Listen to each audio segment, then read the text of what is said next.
Okay, we left off Yud. May I ask a question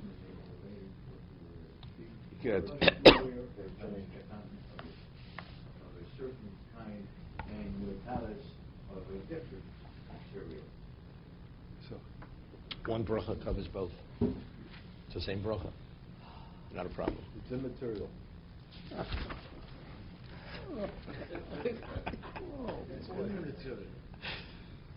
Okay. Thanks for sharing. You get that? Yeah. As often as I can. Share it. The comedy hours. I think down on Broadway they have a place over there. Okay.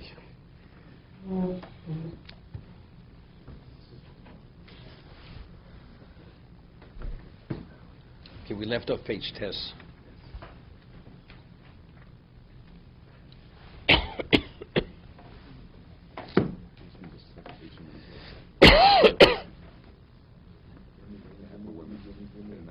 Okay.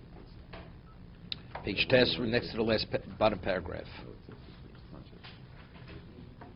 V'imiyah l'ben chayev v'yinatzeach hamilchom kalatsky.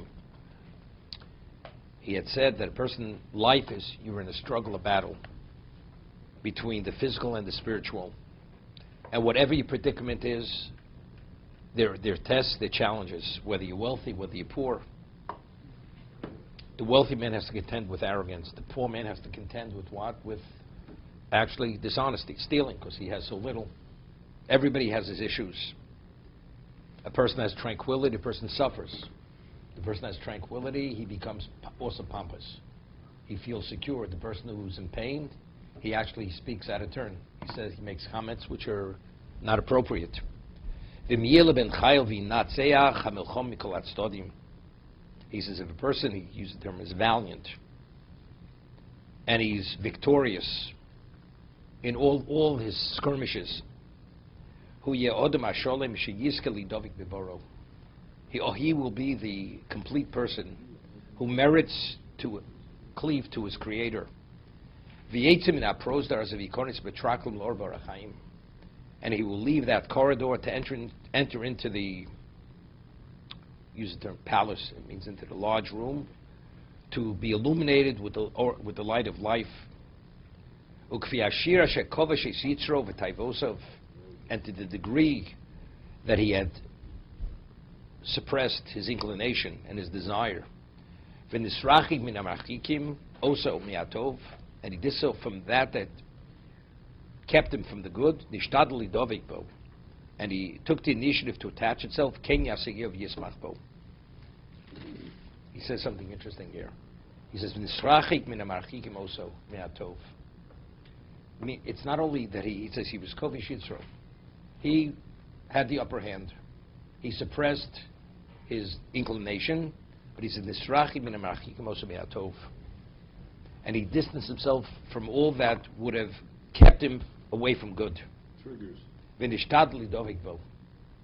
think this is what the Rabbeinu speaks about, the whole idea of the value of Yerushalayim, offenses.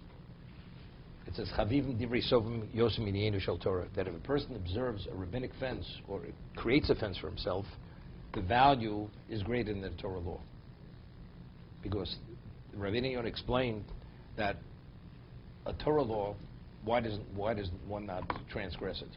Because Hashem said not to do it. You're not permitted. It's the word of Hashem. Rabbinic law, why would a person not transgress it? Because he's concerned that he may violate the Torah law. So in which context is the display of Yerushalayim greater? Regarding the Torah law or the rabbinic law? The rabbinic law. So this is Chavivim divrei sov miyos miyenu shel Torah. It says in Chazal that Hashem values the divrei sov, the rabbinic law, is more than the Torah law.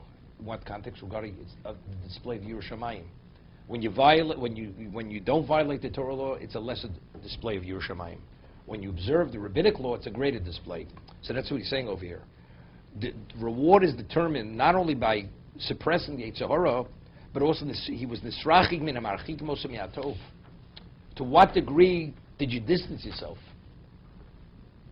That you were so concerned that you made all these fences, or you observed the fences, although it seems to be unnecessary, because you're so far from doing the wrong thing, but you were concerned. That you were concerned for kavod shamayim, which is yiras shamayim, that itself qualifies you to be more advanced, to leave the corridor, to go into the palace, to merit a greater degree of light. Ken yasigeu v'yesmach bo.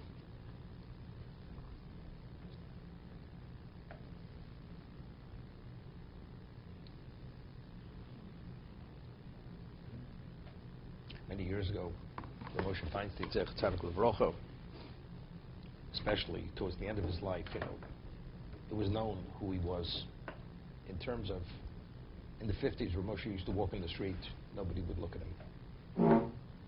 Towards the end of his life, everybody was running after him. And so towards the end, he wasn't well. I think it was the last dinner that they had made for Tfer Shushalayim, and there was a person, an older gentleman who was very wealthy, a traditional type Jew. He wanted to have the schus, the merit, to walk Rav Moshe into the hall, the opening of the dinner. And he was willing to pay $40,000 to have that schus, to hold Rav Moshe under his arm and escort him into the banquet hall. So when I heard about it, I thought to myself, would this man ever want to change places with Rav Moshe?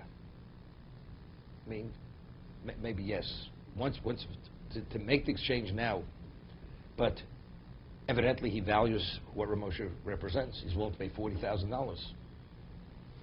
To what degree does he value? Is he willing to give up whatever Rav Moshe gave up for the sake and pass on the material, or not? No question, not. But $40,000 of kavod, it's worthwhile. It's worth $40,000. Two different things. I value it enough that I'm willing to pay for it. But life is not what you pay for it only. Life is what you invest, right? What are you investing your life in? What are you willing to compromise on in terms of your own needs and your own desires? It's a whole different level. I'm saying that's the person who truly merits, that special place in Olam Haba. When you leave the prose to go into the tracklin, to be continued.